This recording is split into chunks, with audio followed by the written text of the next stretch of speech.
tous, bienvenue dans l'After sur RMC, à la radio, sur BFM Sport à la télé ou sur rmcsport.fr. Vous avez cliqué sur l'After, vous avez le son et l'image. Avec moi ce soir pour débattre avec vous également au 32-16 sur le hashtag RMC Live. On est avec Alpha Baldé et François Manardo. Salut messieurs. Salut, il est tout pile quelle heure monsieur? Tout pile 21h. Salut, Georges, pas mal. Ouais, tu vois. Salut Alpha. Ça commence bien. Bon les gars, de quoi on va parler ce soir? On va parler du mercato. Nicolas Bensoussan est avec nous. Je vais juste développer le sommaire. Salut Nicolas. Salut à tous. On va revenir sur le premier match de Marcelo Bielsa à la tête de l'équipe de Lille. C'était un match amical. Ils ont gagné 2-0 les Lillois. C'était tout à l'heure au Touquet chez Emmanuel Macron. 2-0 face au Stade de Reims. On recevra tout à l'heure, je vous le disais, Gaël Angoula également. Incroyable destin. Gaël Angoula. Macron au fait pour nous parler du match. Hein? Je pensais que tu allais nous annoncer Macron pour nous parler du match. J'aimerais tellement. Gaël Angoula sera avec nous tout à l'heure. Destin incroyable, Gaël Angoula. Voilà, qui était un joueur professionnel. Il va nous expliquer pourquoi. Pourquoi? Faut être un peu masochiste pour devenir arbitre. Dans ce chemin-là. Pour devenir arbitre. Quand on a été joueur professionnel. Il n'était pas tendre lui avec les arbitres. Il va nous raconter tout ça tout à l'heure, le pourquoi du comment. Les avis tranchés également. Alpha nous parlera tout à l'heure du Barça. Toi tu nous parleras d'Oscar Garcia et de la méthode d'Oscar Garcia à Saint-Etienne. Et puis on parlera tout à l'heure des lofts. On se posera cette question, je vous la pose d'ailleurs sur Twitter. Le joueur de foot n'est-il pas devenu plus que jamais une marchandise comme une autre? Et puis 21h, 22h45 même tout à l'heure, vous en avez l'habitude, le quiz de l'After. Et pour vous inscrire, vous appelez le 32-16. Mais tout de suite donc, l'actu mercato.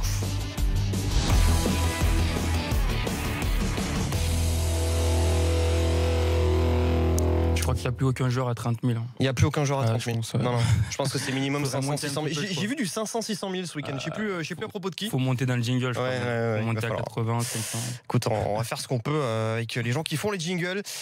Nicolas Bensoussan, là, on parle pas de 30 000, là. On parle pas du tout de 30 000. Thiemo et Bakayoko, la fin du suspense. En livre, on ne doit pas être très loin des 30 millions. Oui. Oh, même plus que ça pour Thiemo et Bakayoko, le monégasque, qui a donc signé à Chelsea. C'est officiel. Oui, depuis 17h30, la somme de 45 millions d'euros, on va donner ça en euros, est évoquée. On rappelle que Monaco l'avait acheté en 2014 à Rennes pour 8 millions d'euros. Ça fait donc une jolie plus-value. Un contrat de 5 ans pour Bakayoko. Il portera le numéro 14. Voilà, on a quelques chiffres officiels. Bakayoko qui a pu assister à Cobham à la victoire des Blues en amical contre les voisins de Fulham. Aujourd'hui, 8-2. Ah tiens, mais on vous propose dans l'After d'écouter justement les premiers mots de Thiemo et Bakayoko comme joueur de Chelsea. Je suis très heureux de rejoindre ce groupe. C'est un club qui m'a suivi depuis un petit moment. Je pense que c'était le moment de changer d'air et je suis très heureux d'être ici dans un grand club comme celui-ci. J'ai eu la chance de me retrouver en demi-finale avec Monaco l'année dernière. Chelsea est je pense armé pour pouvoir gagner une Ligue des Champions. Mais je vais essayer d'aider l'équipe à remporter ce trophée. Je suis très heureux de rejoindre ce groupe. C'est un club qui me... C'est un club de cœur. Non. Presque, ouais, mais ils ont alors un club de cœur, mais il peut te le dire, mais en faisant encore plus la gueule que ça. Pourtant, il vient de signer un contrat. Et puis bon, 45 millions d'euros, c'est pour le club, mais lui, en termes de salaire, ça doit être sympa aussi. Comme ça doit être sympa, ce chiffre n'a pas filtré. Les types, ils font une tronche. Non, mais c'est souvent le cas. Un petit peu comme ça. Souvent, ils font souvent ce personnage-là, les joueurs de foot. Messieurs, il y a plein de choses. Vous êtes quand même impressionné aussi. Un peu médisant.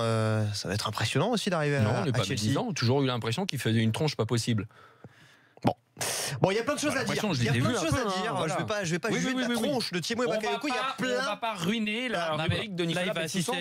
Il va tenir une conférence de presse d'ici quelques minutes. Je suis sûr que là, il aura un grand sourire. Là, c'était les premiers mots. Il y a un petit peu de pression. Non, c'était un entretien avec la caméra de Chelsea. Oui, mais il avait été dans une salle. C'était pas avec Chelsea. Non, il n'y a pas eu la conférence de presse avec les journalistes, etc.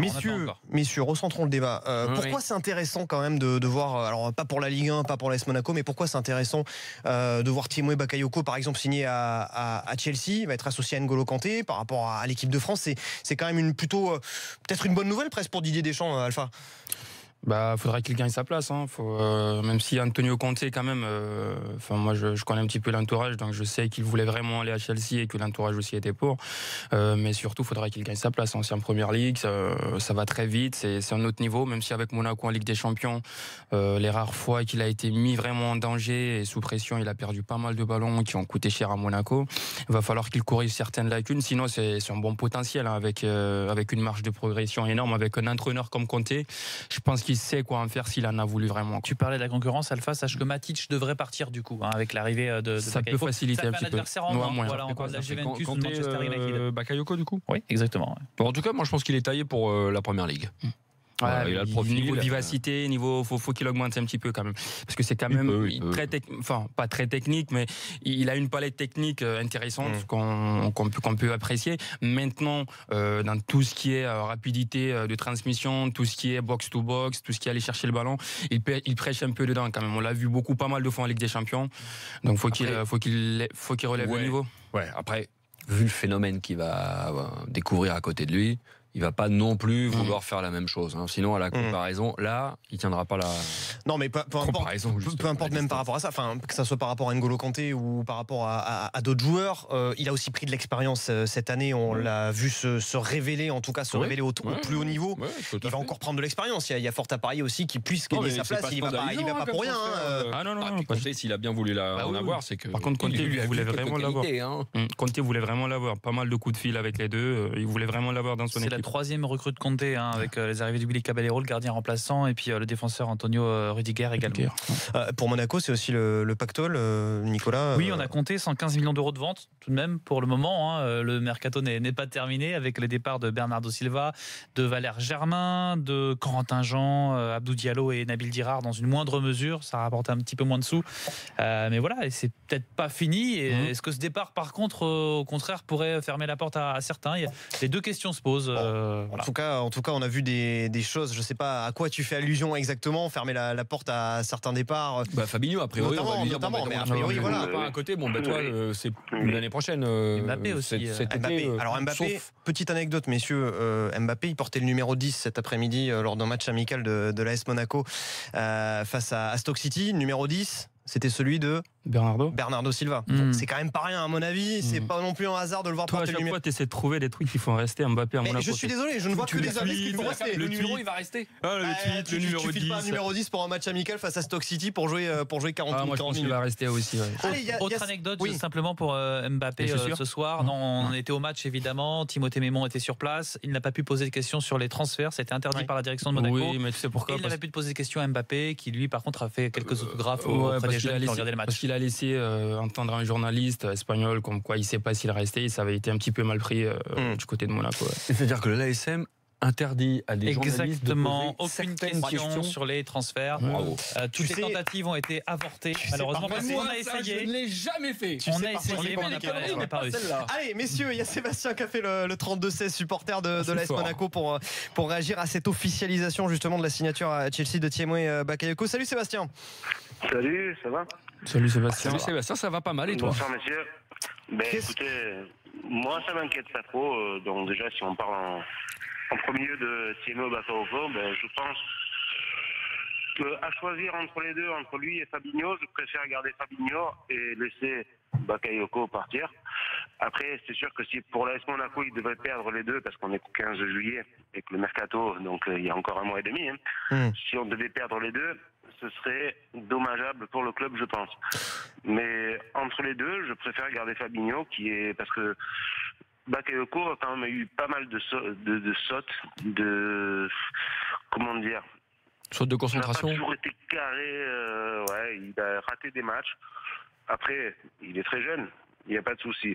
Mais moi, je ne m'inquiète pas. Voilà, je ne m'inquiète pas sur le mercato qui s'amorce pour Monaco, parce que je trouve qu'il est bien pensé. À savoir, ils ont su quand même prolonger Kamil Glik. Sidibé aussi, on l'a appris récemment. Sidibé, Falcao, qui sont quand même des cadres. Subasi qui est toujours là. Je pense que déjà, il y a une épine dorsale qui vaut le coup. Les jeunes, eh bien écoutez, il faudra voir la saison prochaine si Tielemans vaut le coup vis-à-vis de Bakayoko. Mais pour l'instant, moi, je ne m'inquiète pas. Je m'inquiète plus pour la saison prochaine, parce que Mbappé partira certainement, Fabinho partira certainement aussi. là, ça va devenir plus compliqué. Oui, mais justement, c'est la question que j'allais vous poser, François Alpha. Bonne opération, tu le disais, Nicolas, 115 millions entre la vente des uns et des autres. Bonne opération financière, mais pourquoi faire finalement parce qu'il va falloir quand même penser le futur un petit peu. On sait que c'est pas forcément toujours pour recruter d'autres joueurs de gros calibre du côté de l'AS Monaco, ce genre de. Déjà jusqu'à présent, la cellule de recrutement, je pense qu'elle a fait un bon travail.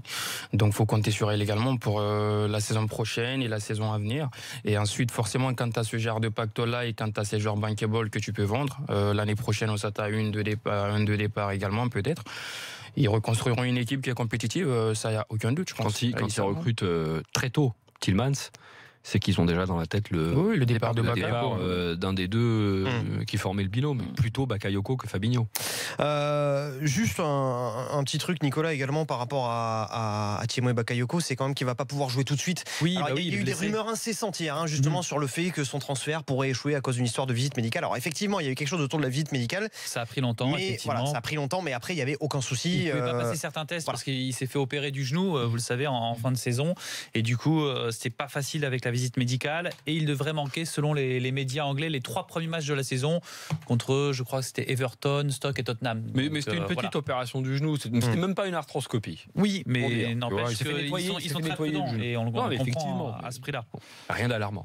Bien, messieurs, dans quelques instants, la suite du Mercato dans l'After sur RMC, sur BFM Sport et même sur rmcsport.fr. Vous avez cliqué sur l'After avec le son et l'image. Dans un instant, Nicolas, tu vas nous parler de Serge Aurier qui serait sur le départ. A tout de suite dans l'After.